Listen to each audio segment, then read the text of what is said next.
So what I'm going to do this afternoon, is just raise your awareness about sickle cell and the work of the Sickle Cell Society. So next slide, please.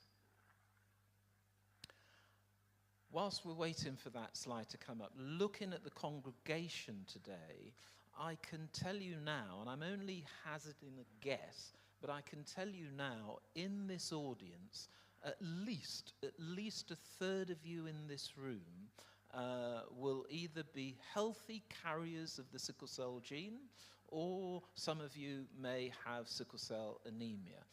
So that's a guess, it's not scientific, but I'm telling you, in this audience today, there are many of you who are carriers of the sickle cell gene.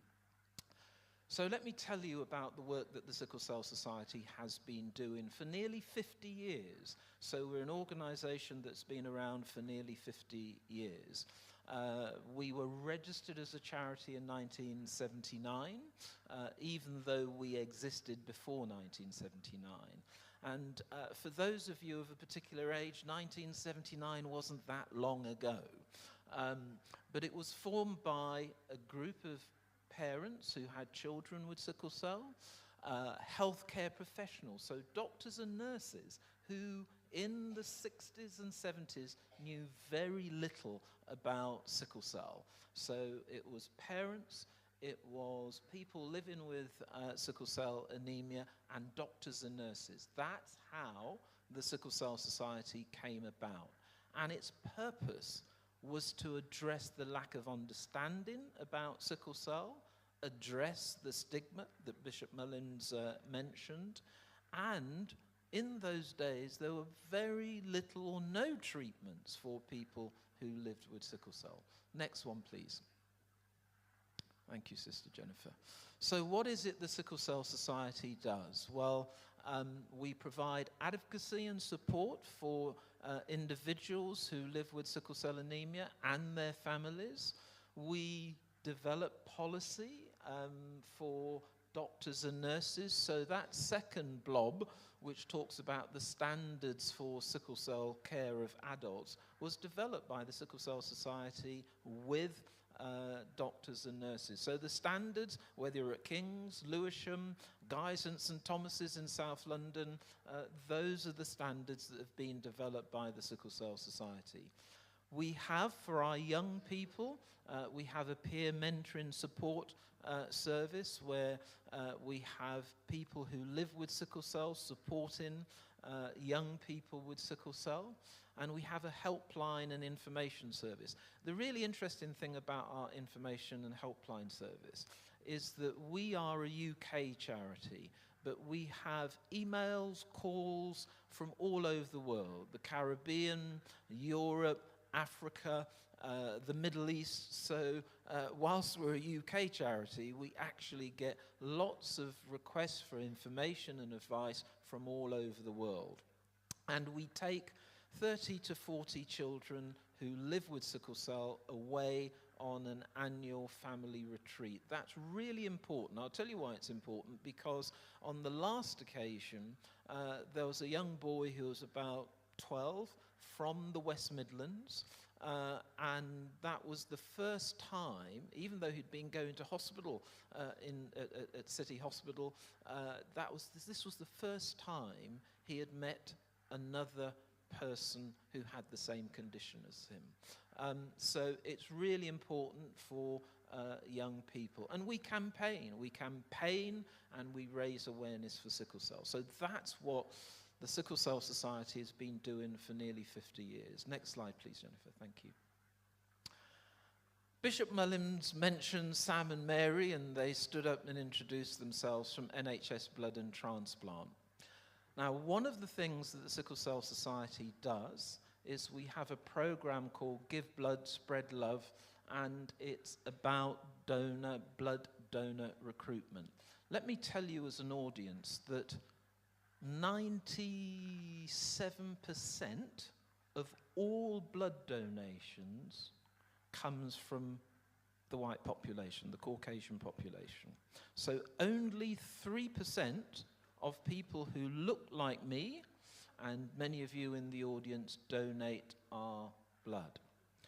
Why we do that, and why as a charity we believe this is important, is that, and I'll say more about this later, is that blood transfusions are an important part of the treatment for people who live with sickle cell.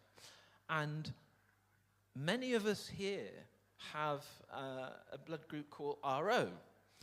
So we do, as black and brown people, have similar blood types. And if you are having transfusions, the closer with sickle cell, the closer the match of blood means that it's less likely that there is antibodies or rejections. And antibodies or rejections is really unhelpful for people who live with sickle cell. And you'll hear more from Sam and Mary later, so have those questions. And by the way, one myth is that if you're a carrier, and I'll explain what a carrier is, if you're a carrier of the sickle cell gene, you can donate blood. Next one, please, Sister Jennifer. So, a brief layman's terms description of what sickle cell is. So it's inherited, it comes from both parents, mum and dad. So don't let anybody say to you, well, it can't be my side of the family, it must be yours. That's not true. It comes from both parents. And it affects the red blood cell. So it's a red blood cell disorder. And it causes the red blood cells to be like a banana shape or a sickle shape, but importantly, they're not very subtle. So they're sticky and they get stuck in the blood vessels. And the purpose of the round blood cell, which is really supple, the purpose of the round blood cell is to carry oxygen all around your body. That's what its function is. It carries oxygen all around your body. When you have sickled cells, they get stuck in the blood vessel. And wherever they get stuck in that blood vessel, it causes serious pain. Normally, it's pain that is so painful that it requires a hospital admission. It's not a pain that you say, you know what, I'm just going to lie down and I'll be fine in 5 minutes.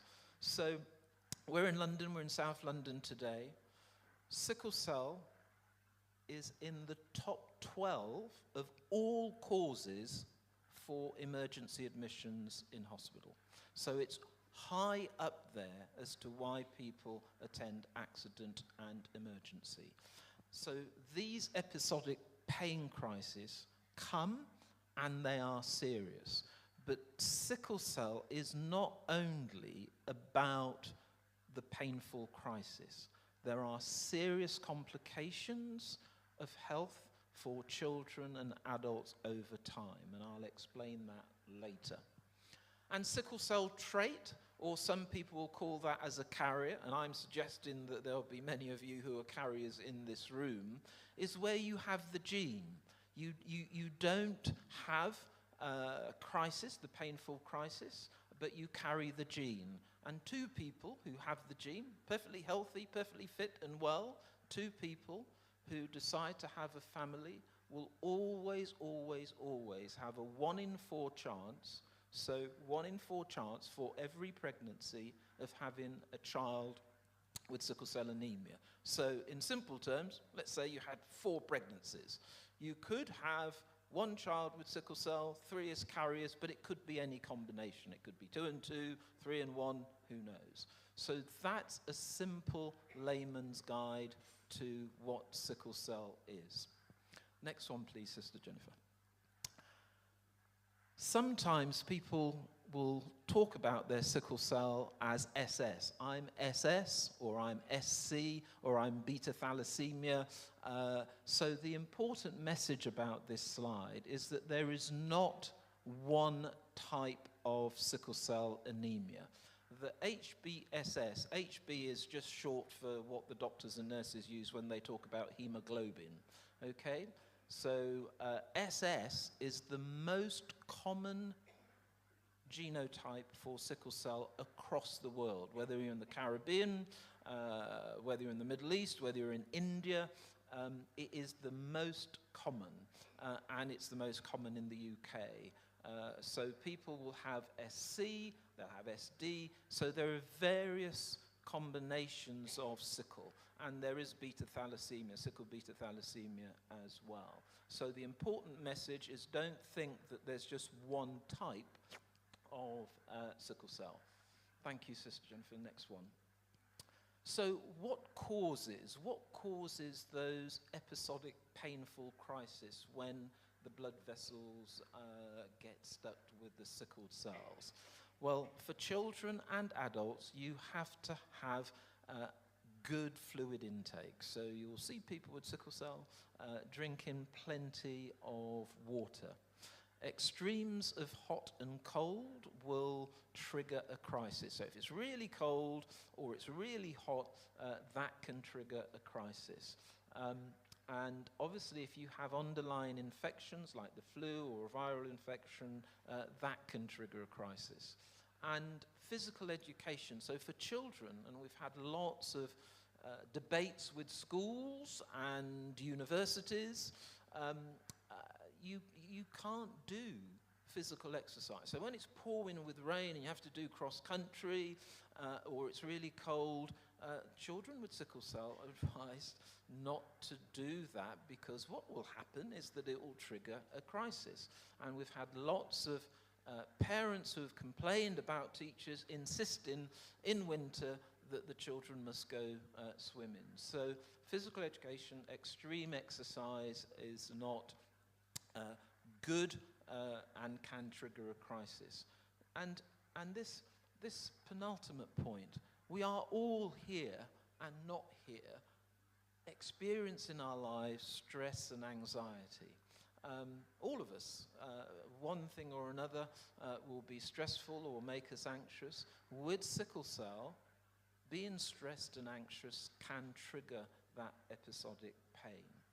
And lastly, you don't do bungee jumping if you've got sickle cell, okay? You don't do bungee jumping because high altitudes can bring on a sickle cell. And to Bishop Mullen's point, we advise people who are traveling to visit their loved ones abroad that they really should talk to the airline about having oxygen on the plane. And sometimes it's stigma. Sometimes people don't want to say, I've got sickle cell, and you know, I may need some extra oxygen depending on the flight. So high altitudes can be a trigger for sickle cell. So those are the things that can trigger that episodic pain crisis. Next one, please. Thank you. Let me just give you some data, some demographics, because it's really important. So first thing that you ought to know is sickle cell is this country's, the UK's, biggest genetic blood disorder. So in the congregation, just put your hands up if you've heard of cystic fibrosis. Yes? Good. Lots of people have heard of cystic fibrosis. Haemophilia. Put your hands up if you've heard of haemophilia. Lots of people. Sickle cell, so those are apples and apples. So cystic fibrosis is genetic. It's related to the blood. Haemophilia is as well. So those are comparable, but the comparison is that they mainly affect white people. You know, people who look like Sam. Okay, that's you know, that there are a small proportion of people who are mixed race, who might have cystic fibrosis, but the numbers are small. And that's the reverse for sickle cell.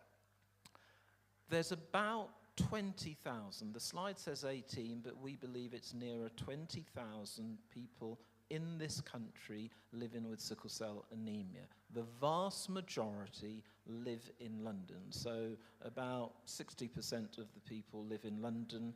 And then when you go up north to Manchester, the Midlands, Bristol, so all places where people who look like me have congregated over decades and decades. But let me tell you this. If you go to Norfolk and Suffolk and Cumbria, places that are not associated with people who look like us. There are many people who are living with sickle cell in those areas. Smaller numbers, but the point is across the country, Wales, Scotland, sickle cell is evident.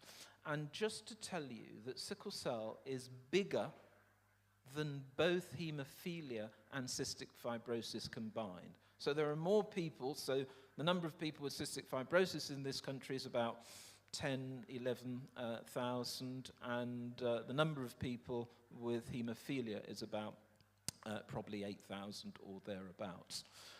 And obviously it is most common in people whose heritage is from Africa, the Caribbean, Asia. So India has high levels of sickle cell. The Middle East, Bahrain, Saudi Arabia has high levels of sickle cell. And let's just talk about Europe for a moment. So Greece, Turkey, Cyprus, these are all places with high levels of sickle cell. And I'm going to just share briefly with you a little story. You all know, we're in the UK, you all know, and certainly my mother was a nurse and came over to be a nurse from the Caribbean. We all know that the NHS brings doctors and nurses from across the world to support the NHS. And I had to give a presentation to a group of Eastern European doctors and nurses. And I said 1 in every 300 white UK births today is a white baby who has sickle cell anemia or is a carrier of sickle cell. And one of the healthcare professionals said, Mr. James, where's your evidence for saying that white people get sickle cell? Where's your evidence? And I said, well, the evidence is clear. We have a national screening program in this country since the 80s, and every child born in this country, we know whether they are a carrier of sickle cell or whether they have sickle cell anemia. And his response to me was, actually, thank you for the evidence, but I generally thought this was a condition that only affected black people. And that was his response. So, next slide, please. Now, the treatments for sickle cell, just remember for a moment that first slide that I showed you about why the Sickle Cell Society was set up. And I said one of the reasons it was set up was doctors and nurses didn't know much about it, and there wasn't any treatment for it that was really effective. Roll forward to 2025, we have 2 licensed treatments for sickle cell, okay? The first of those is called hydroxycarbamide. It's been around for over 30 years. It was never invented for sickle cell. It was and is a chemotherapy treatment. That's what its main purpose is. It's a chemotherapy treatment, but it's safe and it does help people with sickle cell. Okay, so that's the treatment that's the standard treatment that's available for sickle cell. Not something that was invented for sickle cell, but something that is repurposed but has good effects for sickle cell. The next one, which was only approved in January of this year, is called Casgevy. It's a gene therapy treatment where it's like a transplant. So if you have a general stem cell or bone marrow transplant, you have to have a brother or a sister to donate their stem cells to you for that transplant process. With gene therapy, effectively, they take your own stem cells, they re-engineer them in a lab, and they put them back in you. So you don't need a brother or sister. It was approved finally in February 2025, but it costs £1.6 million per treatment for a person with sickle cell. That's the cost to the NHS. So it's limited to only 60 or so patients a year with the most severe form of sickle cell. So that's where hydroxycarbamide is not working, blood transfusions are not working, but they might be entitled to a stem cell or bone marrow transplant. And by the way, just because it's important to know my point about campaigning, the fact that adults can now have transplant, whether it's gene therapy or stem cell and bone marrow, is because of the Sickle Cell Society's campaigning. The fact that there's a screening program in this country is because of the Sickle Cell Society. So those are examples of why we do what we do for our community. Next one, please. And I talked earlier about episodic pain not being the only real issue with people who live with sickle cell. So stroke, and don't forget, you know, that if oxygen isn't going to parts of the body, you'll get in pain. So stroke is a huge complication for children and adults who live with sickle cell. There are problems with the spleen, there are gallstone problems, and somebody with, whether male or female, who might be early 30s could have a vascular necrosis of the hip and might need a hip replacement. That is entirely down to their sickle cell. Leg ulcers and the priapism, which only affects males, is you know, potentially something that is painful, and so boys don't talk about it, adult men don't talk about it, but if it's not addressed, it really causes serious problems. So in addition to that, there are psychological challenges, mental health and well-being. So kids who can't do the sports that their friends can do, that can affect their mental health and well-being. So this slide is really to say that sickle cell is a multi-organ condition. Yes, it's pain, but it affects every part of your body as illustrated here. Next one, please, Sister Jennifer. And this is just a quick shout out to the priapism video that it's an animation. It's a really good animation. It's like Disney, but we did this animation because, as I said, boys and men weren't talking about the complications caused by priapism. And I'm pleased to tell you that when we did this animation, it was the first thing we had a viral animation that went viral on our social media. So whether it was all over the world, people were logging into this animation. And the reason for that, back to why we're here today, is just the lack of awareness and stigma associated in some communities about sickle cell. Next one, please.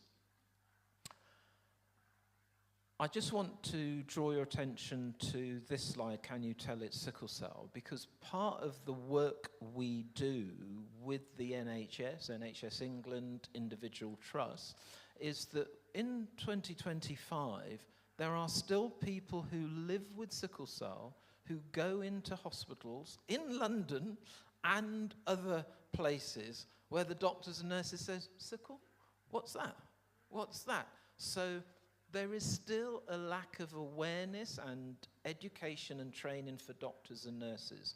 So Can You Tell It's Sickle Cell campaign was done with the NHS primarily to raise the awareness of doctors and nurses. So the answer, if somebody says, well, why aren't they trained? They are trained and they are taught about sickle cell, but some of them will not see a sickle cell patient in their career, and when they do, they're not equipped to deal with it. So this was a national campaign aimed at doctors and nurses, not only in haematology, but in A&E and the wards, because some of you will know of the sad case of Evan Nathan Smith, who was a young man in his early 20s who died at North Middlesex Hospital because the doctors and nurses didn't understand that he was suffering from a sickle cell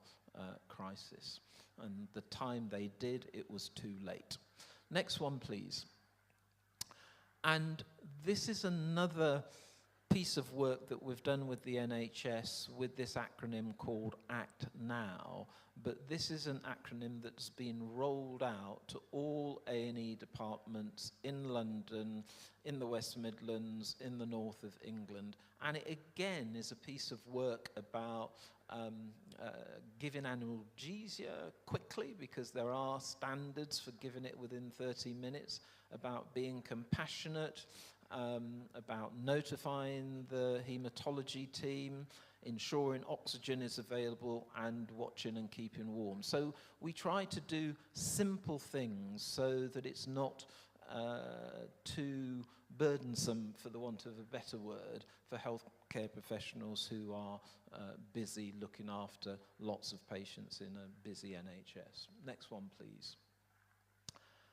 And this is really important, because we know that people who live with sickle cell's experience of accident and emergency is by and large very, very poor.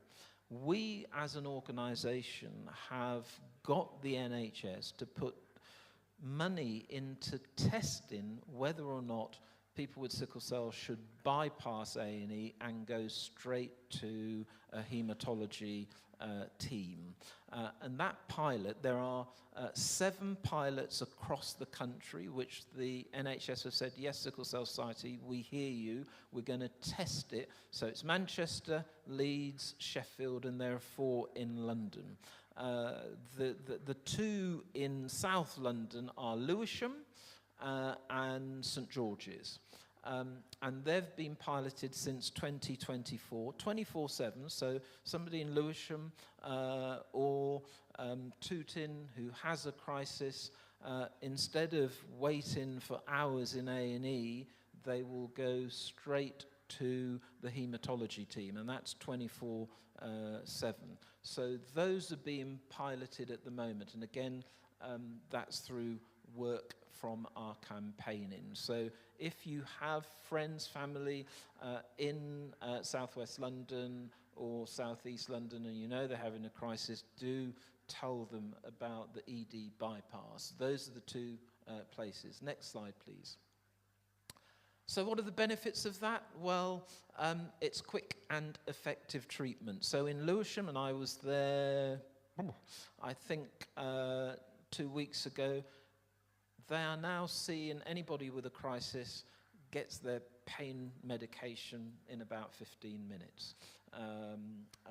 Compare that to waiting 4 hours, 6 hours, half a day in accident and emergency. So it does transform patients' experience. It's more accessible, and the hospital are making lots of savings in that people with sickle cell are not having to stay as long in the hospital beds. That's the Lewisham team. For anybody who's been to Lewisham, that's the Lewisham team with the consultants, doctors and nurses who run that service. Next one, please. And this, I'm coming to the end now, but I want to highlight to you that this is a piece of work which is called the Sickle Cell Comparative Review service that we did. It's a report that was issued, done by Imperial College, and it looked at specialist nursing for sickle cell. So let's look at how specialist nurses for sickle cell, and Giselle, who sadly is not here today, is one of those specialist nurses who I've known for a long time. So we looked at specialist nursing, we looked at charity funding. How much money does charities like the Sickle Cell Society, get compared to others? How much is going into research? And healthcare quality was what the experience of patients was of the service. And that comparative review was between sickle cell, cystic fibrosis, and haemophilia. And on all indices, given that sickle is bigger than all of them, sickle cell was the one that was propping up the bar. So on all indices, sickle cell came out worse, even though it was bigger than all of them. And just one audience participation question. There are 2 licensed treatments for sickle cell on the NHS. Somebody just give me a guess, how many licensed treatments do you think there are for cystic fibrosis? Just somebody give me a brief guess. 20, more, one more. 21. Good. It's 200. So just think about that a moment. 200 licensed treatments for CF, 2 for sickle cell. Next one, please. And that's it from me. This is just ways you can help and support the Sickle Cell Society, become a member, and as Bishop Mullins and the team are doing, raising awareness, giving you more information about sickle cell. There's volunteering, and there's lots of other things to do. So I want to conclude by saying that I hope I've spent the time to give you more information about sickle cell than you might have had previously. And I want to extend my thanks again to Bishop Mullins, Sister Jennifer, Sister Sheila, and Sister Doreen for championing the work for this important condition in this country. Thank you for listening to me, and it's been a pleasure being here. Thank you.